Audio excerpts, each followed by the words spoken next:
everyone, welcome back to the channel. This time I'm going to be tackling this garage heater.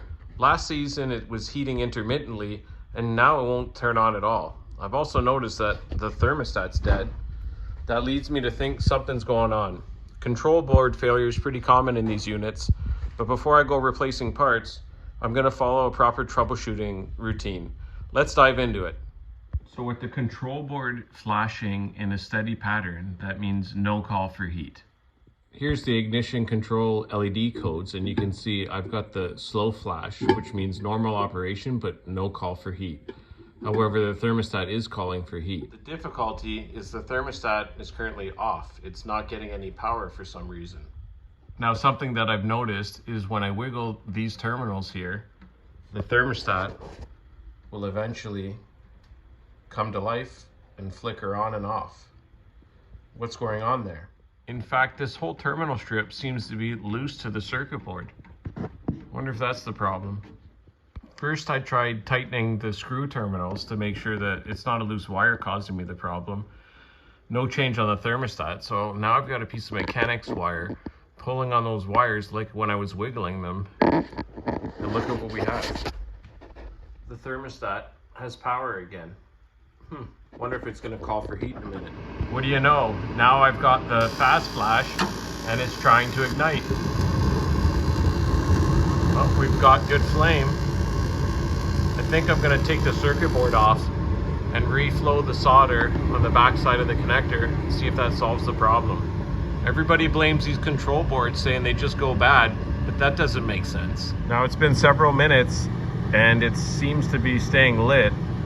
I'm definitely taking this board off and seeing what I can do with some solder. Before I do that, I'm going to take pictures or a video of how all the cables are connected so I know exactly how to put everything back. That'll save me a lot of hassle in the future. I'm also going to remove the main power before I start monkeying around inside. It's not a good time if you get a zap.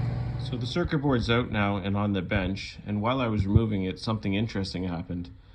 This little spay terminal came right out of the circuit board. And it almost looks like it was a cold joint to begin with. It seems like there might be a pattern here.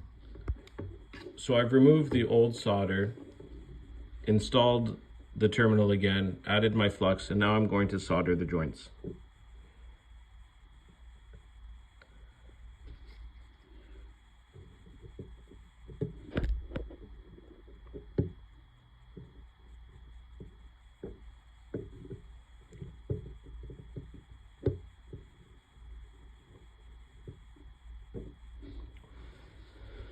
Now, I'm not a professional by any means, but I do know how to do this, and I do have the tools that I think get the job done.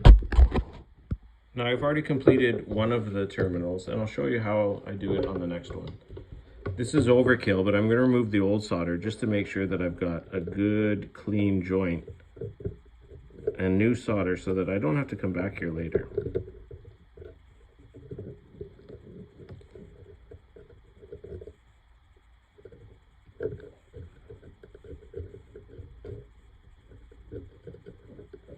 The goal here is to get the pad nice and clean.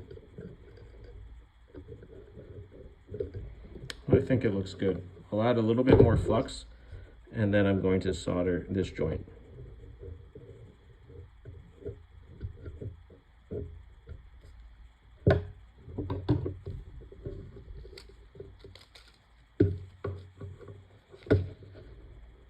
Now I'm going to heat both the pad and the terminal together. I'm going to fill the joint, hold the heat for a little bit onto the terminal, and then we're done. Nice and shiny joint, no cold joint here. So now I've done all 4 terminals and I have the flux cleaned up and nice shiny joints here, and what do you know? The terminal, it doesn't wiggle anymore. I'm really hoping that's going to fix the problem. I'm going to put it back in now and we'll see how it goes.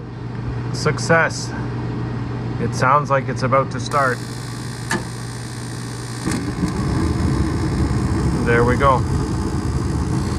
A little bit of reflow solder, and I think we fixed this board. So there you have it, another DIY project in the books.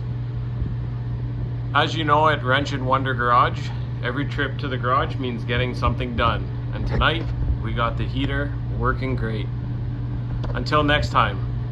And if you like what you saw tonight, give us a like and a follow, drop us a comment of anything else you'd like to see, or if you've had a similar problem with these heaters.